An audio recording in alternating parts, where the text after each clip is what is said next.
This is Xenia Karolina, a 33-year-old ballerina who lived in Los Angeles and is a Russian dual national. Tonight, authorities in Russia say they've detained her on suspicion of treason for allegedly donating money to support Ukraine. We are seeking consular assistance that has not yet been granted. Russia's Federal Security Service released this video apparently showing Karolina being led into a courtroom. She is not safe there, and if we do not help her, so she will spend the rest of her life in jail. Karolina was initially arrested earlier this month in the same Russian town where American reporter Evan Gershkovich was captured. Today, a Russian court extended his pretrial detention for allegations of spying, which he strongly denies. It all comes as the White House prepares to announce new sanctions against Russia following the mysterious death of Russian opposition leader Alexei Navalny. We'll have a major package announced on Friday.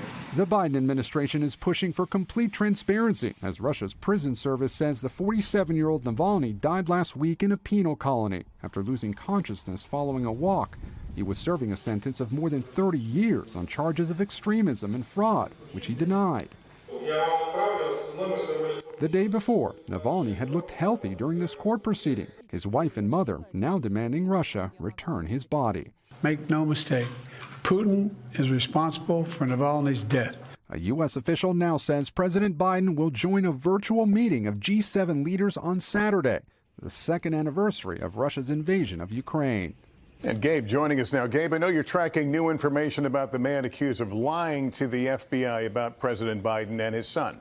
Yes, Lester, federal prosecutors say Alexander Smirnov, the FBI informant now accused of lying about Biden family business dealings, met with Russian intelligence officials in November.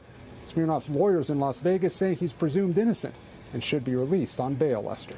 Thanks for watching. Stay updated about breaking news and top stories on the NBC News app or follow us on social media.